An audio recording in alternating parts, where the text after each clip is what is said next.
Bon allez, go jouer des 4. On va repartir là-dedans. Surprise, motherfucker! C'est cette merde.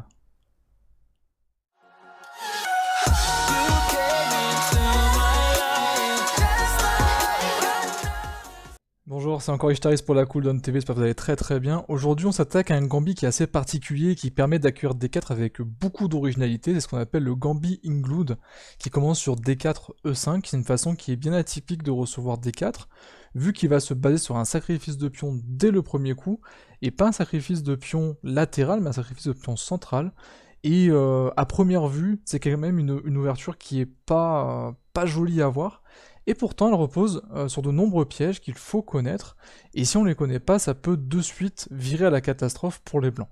Mais bien sûr, il y a des moyens de s'en défaire, et ce qu'on va voir aujourd'hui. Alors la première des deux variantes, ce qu'on appelle la variante du missile intercontinental, et pourquoi on l'appelle comme ceci, c'est parce que vous allez avoir du coup une pièce qui va venir de très loin, vous cherchez votre dame, et je vais vous le faire du coup faire avec les noirs, et vous le faire réfuter avec les blancs.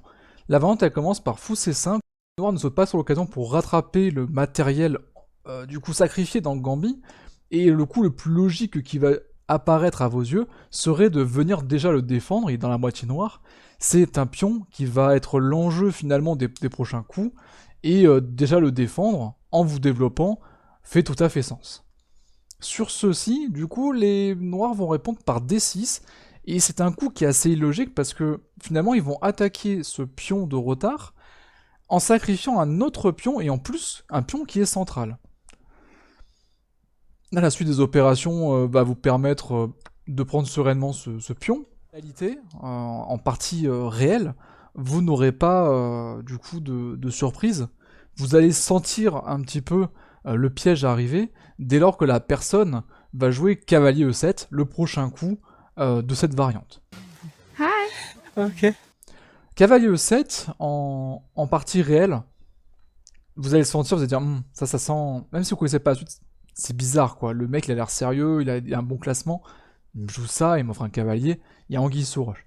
Par contre en ligne sur Chess.com ou sur Lichess, bah vous allez avoir du coup l'opportunité de pré-move ce coup, le pré-move va finalement venir donner une indication de rapidité d'exécution que l'autre n'aura pas, il vous voit pas en visu, vous n'êtes pas en train de vous bouffer de rire, et du coup, cavalier E7 va pouvoir passer pour une erreur d'anticipation. Les joueurs peu expérimentés ou naïfs à la variante vont du coup se jeter sur ce matériel qui est offert si agréablement par les noirs, et finalement, en fait, ce matériel va être retrouvé par les noirs par ce coup de déviation assez intelligent qui est fou E2, fou prend F2, pardon, et ce fou prend F2 va obliger le roi à lâcher l'emprise qu'il a sur la dame. Go gadgeto, coup de poing américain dans ta gueule. Et c'est là où le missile balistique va finalement s'abattre sur les blancs, c'est que la dame d'en face va venir traverser l'échiquier pour venir défoncer la vôtre, et en même temps vous enlever toutes les chances de gagner la partie. Que faire du coup sur ce genre de coup? Le cavalier E7 est joué, vous avez déjà pris un pion, aïe, quel était l'enjeu déjà de la partie? C'était de venir prendre la dame avec la sienne, donc du coup, tant que j'ouvre pas la colonne D, tout se passe bien. Qu'est-ce qui pourrait défendre ma dame tout en offrant une opportunité de développement? Bah vous avez des coups, oui, effectivement, comme fou D2 qui pourrait marcher. C'est de la merde. Mais cavalier D2 qui marche aussi. Nul à chier, N-U-L-A-C-H-I-E-R.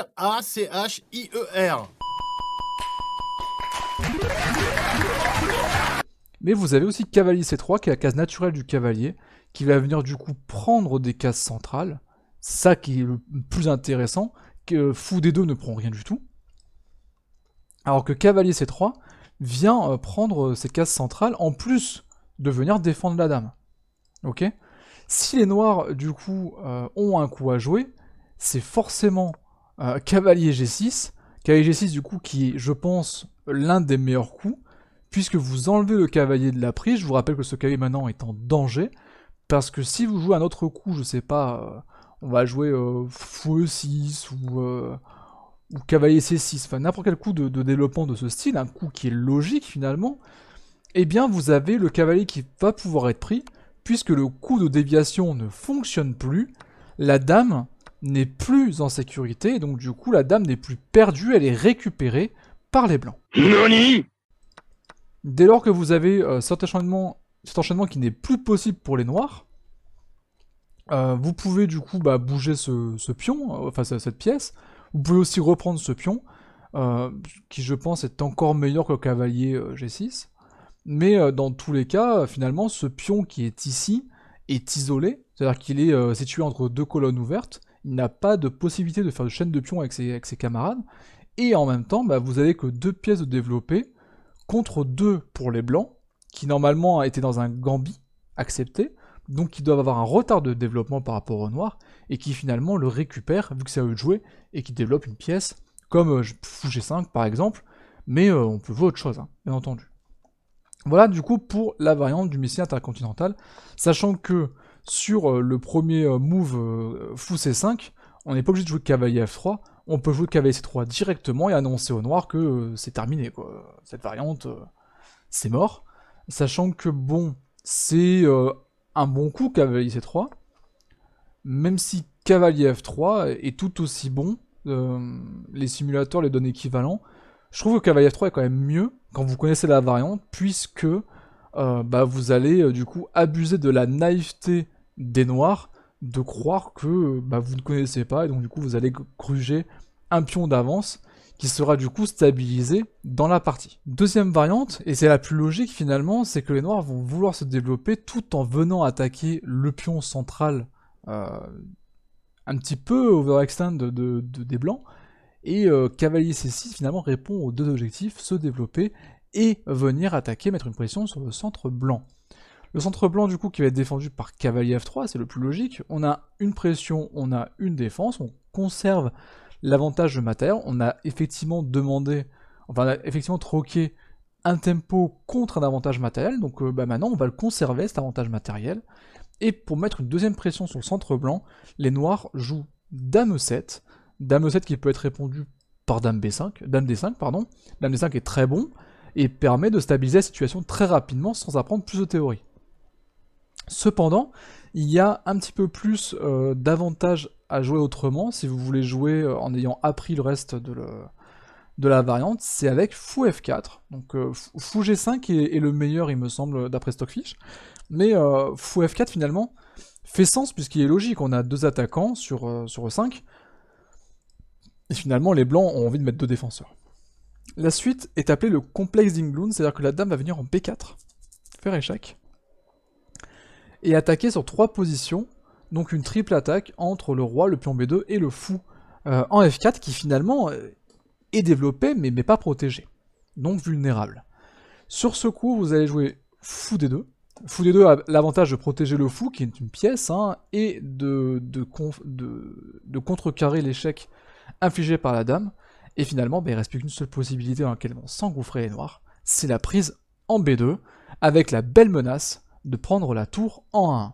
Bon, il faut savoir aussi qu'il y a une troisième possibilité pour défendre ce gambit, enfin ce complexe d'Inglund, pour défendre à la fois le fou et le roi, c'est de jouer Dame D2. Hein. Dame D2, ça marche aussi théoriquement. Vous couvrez l'échec, vous protégez le fou pour pas le rejouer. Ça a l'air assez joli comme ça. Hein. Mais du coup, vous avez quand même Dame prend B2 qui fonctionne. Et là, le souci, c'est que vous avez une double menace. Vous avez du coup la tour qui est menacée. Vous avez pas mal de choses qui vont tomber finalement. Sur Dame C3 pour venir protéger la tour, vous avez Dame C1, échec et mat.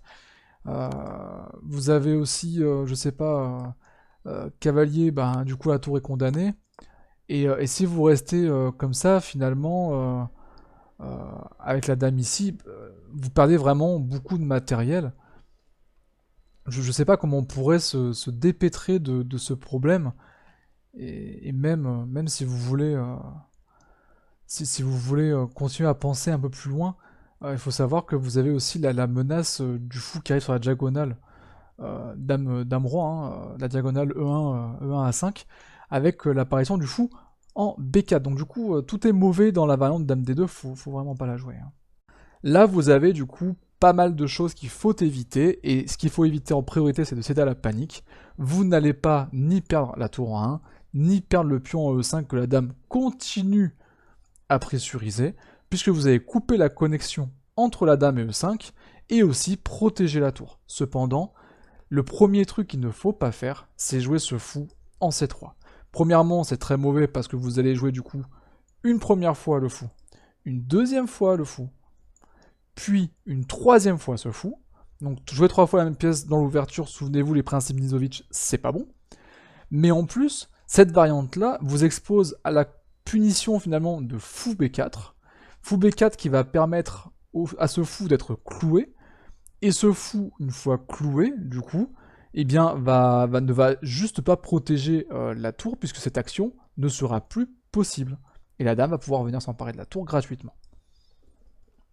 De là, plusieurs solutions. Soit vous venez prendre le fou, et à ce moment-là, vous avez le cavalier qui va venir reprendre. Je pense que c'est le meilleur coup que le cavalier prend, puisque la tour est toujours en prise. Sachant que si vous venez, je sais pas, développer votre cavalier ici, par exemple, bien, vous avez toujours finalement échec et vous la prenez ici. Ok. Si vous développez pas le cavalier, eh bien la tour est gratuite.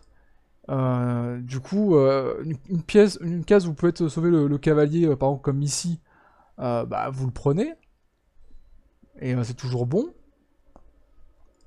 Et vous avez aussi ce fameux coup de cavalier où là, cette fois-ci, c'est pas la tour qui tombe, mais c'est la dame. Donc finalement, très très très mauvais, vu que c'est le seul moyen de contrecarrer cet échec à l'étouffer. Donc cette pression du cavalier finalement est trop forte, et vous allez perdre beaucoup au change dans cette ouverture. Donc prendre le fou n'est pas une solution. Finalement, bah, défendre ce fou va en être une autre. Et ici, eh bien, le coup qui pourrait paraître évident serait de prendre ici, mais je vous rappelle que bah, du coup ça ne gagne pas, et que les blancs sont quand même mal, mais les noirs vont encore plus abuser de cette position, c'est de venir en fait prendre ici avec le fou. Donc là vous avez le clouage de la dame qui est fait, et ce clouage de dame du coup bah, fait très mal parce que la dame est du coup sacrifiée. Là vous pouvez venir prendre parce que bah, vous avez finalement le cavalier qui vous couvre, donc là vous n'avez pas l'échec qui marche, et vous reprenez du coup l'égalité dans la partie. Mais le problème c'est que les noirs vont pas reprendre ici, ils vont venir mater directement. Et donc bah, il n'y a plus d'avantage, c'est partie suivante. Donc premier piège dans l'Inglound complexe à faire, super attention, fou C3 c'est pas la bonne solution. Maintenant que la possibilité de détourner le problème par le fou a été écartée, le cavalier semble être la meilleure solution finalement pour à la fois défendre A1 qui du coup est maintenant couvert par la dame, vers la connexion qu'ils ont, et de détourner l'attention de la dame sur E5, vu que le cavalier finalement fait obstruction à son regard. Ici, le coup le plus joué par les noirs est fou en B4, cavalier B4 se joue aussi, on verra plus tard. Fou B4, du coup, qui va venir prendre position sur le cavalier. Et dans le cas où vous jouez un coup débile, il faut savoir que ce cavalier est perdu, du coup, et que vous avez un échec qui va être problématique, vu que vous avez à la fois le regard sur le roi, et sur une pièce majeure que représente la tour. Dans ce cas-ci, soit vous jouez connement et vous perdez la tour, mais je pense pas que vous le soyez. Donc un peu plus malin, vous avez cavalier D2, et sur cavalier D2, vous avez cavalier B4 qui arrive pour mettre la pression sur ce pion. Seul moyen de défendre ici, ça va être de jouer tour C1, mais vous perdez A2 en délongeant la tour. Soit vous jouez un coup ici, et à ce moment-là, on va directement récupérer E5, soit vous venez attaquer le cavalier qui revient ici pour remettre la pression sur C2, vous êtes obligé de revenir défendre C2, et là, vous reprenez E5. Donc là, cas de figure où les noirs ne reçoivent pas d'opposition à la prise du cavalier en C3, bah, vous repartez avec une pièce d'avance et une position qui est vachement plus avantageuse. Dans le cas où vous jouez intelligemment ici, et que vous jouez pas voilà, un coup débile, vous voyez que C3 en fait n'est pas défendable, qu'il va falloir mettre une pression du coup sur une autre pièce de valeur plus haute chez les noirs, et vous avez tour B1 qui vient en fait déloger la dame, où tous les pions en fait, toutes les pièces sont défendues, interconnectées chez les blancs, et la dame peut finalement pas s'échapper ailleurs que sur A3, où ils ont la chance de garder la connexion sur le cavalier, donc la pression qu'ils avaient. C'est-à-dire que si vous faites, je sais pas, H3 par exemple, le problème de tout à l'heure recommence, mais vous gagnez pas la pression sur la tour, vous gagnez juste la pièce. Ce qui est déjà bien dans une partie, que ce soit à bas ou à haut elo. Ici, vous avez toujours la connexion avec le cavalier, et ça, les blancs n'en veulent pas, donc tour B3. Et finalement, tour B3, bah, vous allez obliger la dame à aller ailleurs, et la dame, elle peut se réfugier soit en A5, soit en A6. Voilà, en A6, vous avez quand même ici de bonnes idéologies de continuation, avec par exemple E4, E4 qui va permettre de venir un petit peu enquiquiner la dame. Et si vous n'avez pas envie de jouer E4, vous avez aussi cavalier D5 qui vient passablement perturber les noirs, vu que vous allez à la fois attaquer le fou qui est ici, et embêter cette case C7 qui n'est pas protégée, vu que la dame est partie, et qui permet, une fois arrivé en C7, de faire la fourchette, ici, entre la dame, la tour et le roi. Donc du coup, une très bonne case pour un cavalier. Hein. Ok, donc les deux options, elles sont là, sachant que dame A6 n'est pas le coup le plus joué, le plus joué c'est dame A5. Et sur dame A5, vous pouvez jouer E3 ou E4, hein, toujours, mais le coup le plus joué reste A3, celui que je vois le plus souvent, c'est A3. Enfin, moi, c'est celui que je joue. Et sur A3, soit vous échangez votre fou, finalement, soit vous le rapatriez, soit vous prenez ici en A3, vu que la prise en A3 est permise, après tout, vous avez 2 attaquants, et il n'y a qu'un seul défenseur, donc la prise est permise. Le problème, c'est que sur fou prend A3, bah, vous allez libérer du coup la colonne B, et la tour va pouvoir venir chercher la dame un peu plus loin, interdisant toujours d'être prise, et interdisant toujours les cases qui sont ici en rouge. Donc la dame va être obligée, forcée d'arriver en A6, et en A6, vous avez E4 du coup qui vient confirmer l'enfermement de la dame. Une fois la dame enfermée, eh bien il n'y a pas beaucoup de possibilités, vous êtes obligé déjà de jouer cavalier E7 pour les noirs, parce que si vous le faites pas, vous avez du coup le cavalier D5 qui peut arriver, sachant qu'on ne pouvait pas le faire avant. Cavalier D5 ici est possible, mais du coup vous avez la tour qui est en prise, et finalement vous avez une grosse fourchette qui arrive. Mais sur cette simple, en fait, sur ce simple cavalier D5, bah, vous avez dame A4, et sur la fourchette ici, bah, imaginons que le roi, je sais pas, joue ici, vous allez finalement récupérer avec les noirs le cavalier ici, a posteriori dans la partie, et finalement, la situation n'est pas... Bon, elle est pas méchante hein, pour les blancs, mais elle est plutôt équilibrée alors qu'on pourrait gagner davantage. Donc avant de permettre aux noirs de se mettre bien dans la partie, on va d'abord mettre une deuxième protection sur la tour. Comme ça, maintenant, l'attaque avec cavalier D5, même s'il y a dame A4, on va pouvoir quand même venir chercher cette position. Je sais pas, il joue un coup débile. Vous avez ici la menace, dame A4, prise. Et là, ici, vous n'avez plus la récupération de la tour par la dame. Voilà. Vous avez juste peut-être dame prend ici qui peut être intéressant, et c'est tout. Donc avantage blanc conséquent ici. Pour se prémunir de l'attaque du coup du cavalier en D5, on va jouer cavalier E7. Ah pardon, c'est au blanc à jouer. Donc cavalier E7 pour venir protéger cette case là. Pardon, hop. Et du coup ici on va simplement revenir avec la tour en B3, mettre une attaque sur à nouveau le fou, libérer la diagonale du fou pour attaquer la dame, et finalement la seule case qui va rester pour la dame c'est dame A5, et on va venir continuer à mettre la pression, non pas comme ceci, on va continuer à mettre la pression simplement avec les blancs en jouant cavalier du coup en D5, sachant que la prise n'est pas possible, vu que vous avez la découverte du fou sur la dame, hein, donc la prise n'est pas possible. Là, la dame doit absolument gérer la découverte, sachant que le fou vient ici empêcher. Donc vous avez toutes ces cases qui ne sont pas disponibles, finalement, pour la dame. La dame va pouvoir s'échapper ici, et vous avez la fourchette qui est à nouveau possible, donc avantage pour les blancs. Voilà, j'espère que vous aussi, maintenant, vous saurez jouer contre le Gambit Ingloon, qui n'est pas une bonne ouverture, je vous le dis, je vous le répète, si vous jouez avec les noirs, ne jouez pas le Gambit Ingloon, ce n'est pas un bon Gambit, sachant que dans la plupart des lines, en fait, ce Gambit finit avec beaucoup de retard matériel, si les blancs sont préparés, et on ne peut pas tabuler sur un manque de préparation des blancs, vu que vous ne connaissez pas votre adversaire. Sinon, pour ceux qui se prennent le Gambling Gloom dans les dents prochainement, j'espère que du coup ces lines seront révisées et sues. Comme ça, vous pourrez profiter de la naïveté des gens et non pas vous faire profiter de la vôtre. Sur ce, je vous remercie d'avoir suivi cette vidéo et je vous souhaite de très bonnes parties en ouvrant par D4 et surtout en prenant E5 en réponse.